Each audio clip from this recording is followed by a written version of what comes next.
Chapter 1 of The Girl Who Had Everything.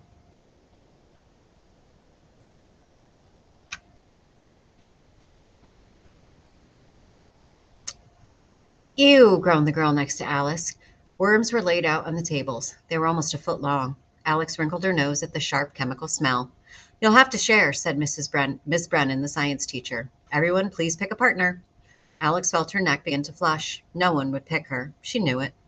But then the new boy Dave walked up to her. He was as tall as she was. Miss Shaw, he asked with exaggerated politeness, I'd be honored if you'd share a worm with me. Alex couldn't help but smile. The students took their places, talking loudly. Next to each worm was a small knife. There was also a drawing of the worm's insides, showed the body parts the students were supposed to find. Would you care to make the first cut, Miss Shaw? Dave asked. Be my guest, Alex said. Dave poked the knife into the worm and began to cut. Slippery, he said. Help me hold it, would you? Alex reached between his arms and grabbed each end. The worm felt like a noodle, a cold, stinky noodle. Nasty, huh? Said Dave. His face was close to hers. It was a nice face with dark, shining eyes. She laughed nervously. I wanted to meet you, he said, but I didn't think we'd meet over worm guts. Very romantic, don't you think? Very, said Alex. She wanted to say more, but her mind went blank. He smiled and her heart turned over. Then he spoiled everything. He said, Hey, I heard you guys have your own plane, is it true? Anger bubbled up in her. Yeah, we have our own plane, she hissed. And I have 5 credit cards and 3 TVs, and now I have something for you. She yanked the worm from his hand and threw it at his chest, stuck to his t-shirt before dropping to the floor. Hey, what'd I say? Dave's face was shocked and angry. Alex marched from the room. Alexandra, Miss Brennan's voice was a warning. Excuse me, Miss Brennan, said Alex. I'm about to throw up. She hid in a bathroom stall until the bell rang. Girls came and went, hurrying out the door to the next class. Alex sat. She wasn't coming out until school was over. Of course, she'd get another pink slip. 2 more pink slips and she'd be suspended. Her dad would be furious. So what? That'd be great. After the last bell, she waited. She wasn't going to let anyone see her leave. The bathroom door swung open and she raised her feet. She heard quick steps coming toward her. Then she heard a voice she knew very well.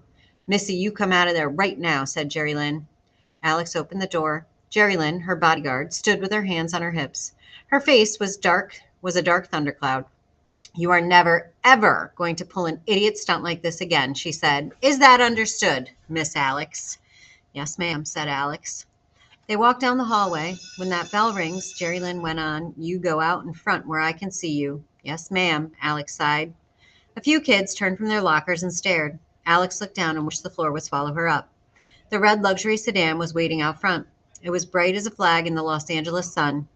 Alex sank into the soft leather seat and slammed the door. Jerry Lynn turned up the AC and pulled smoothly away from the curb. So tell me, she said, what were you doing hiding yourself in there? Getting away from these stupid kids, Alex cried. They're horrible, all of them. I hate this school. Oh, these kids look all right to me, Jerry Lynn said. What do they do that's so horrible? None of them are interested in me, just my money, Alex explained. What it sounds like to me, Jerry Lynn went on, is that you haven't given those kids half a chance. Hey, Jerry Lynn, you missed our turn, Alex said. We're stopping at Galen's, Jerry explained. Your daddy's giving a party tonight. He said you should buy yourself something new to wear. I don't want anything new, Alex grumbled, and I'll be late for ballet. Not if you're quick, said Jerry Lynn. Jerry, Dad won't even notice if I wear something old, said Alex. Don't start, Missy, Jerry Lynn sighed. We're going to Galen's and then we're going to the ballet. That's the program. Yes, ma'am, Alex sighed. Now cheer up, baby, said Jerry Lynn. Your daddy's going to be home for you tonight. Hey, there's nothing bad about that, is there? Alex knew her dad wouldn't be there for her. He'd show her off in her nice new dress. He'd introduce her to strangers. Then he'd leave her alone. They swung onto the broad street and pulled up to Galen's. None of the shops on this street had large signs. They were some of the most expensive stores in L.A. Jerry Lynn gave the keys to the parking attendant. As they walked inside, there was a blast of chilly air and loud music. Good afternoon, said the woman who was standing just inside the door. May I get you something to drink? Alex looked at the woman curiously. Usually the salespeople were very classy. This woman was nicely dressed, but something about her looked kind of rough. Maybe she was the owner. No, thank you, Jerry Lynn said. As a matter of fact, we're in a hurry. Not a problem, said the woman. They were the only customers. A man stood smiling behind a black marble counter. Alex marched across the thick carpet to a row of dresses. A bright green dress had caught her eye. The dress was a slender sheath of lime-colored silk. It would look perfect next to Jerry Lynn's dark skin. The color would make Alex look sick. I'll take it, said Alex. Why don't you try? Why don't you? Why don't you want to try it on? The woman asked. She glanced at Jerry Lynn. You can't buy that without even seeing if it fits, Jerry Lynn said. Go on, baby, you've got time. The woman led Alex through a row of dressing rooms. The man behind the counter was fiddling with some papers. In spite of the cool air, his face was strangely shiny with sweat. The woman closed the dressing room curtain. Alex sat down and started yanking off her sneakers and socks. Then she froze. Had she heard someone cry out? The music was so loud she couldn't tell for sure. Then Alex glanced down. There was a 5-inch gap between the bottom of the dressing room wall and the carpet. She leaned forward and saw someone lying on the floor. She lay on her stomach and peered into the front showroom. A woman's body was sprawled out sideways. It was Jerry Lynn. Wide tape covered her mouth.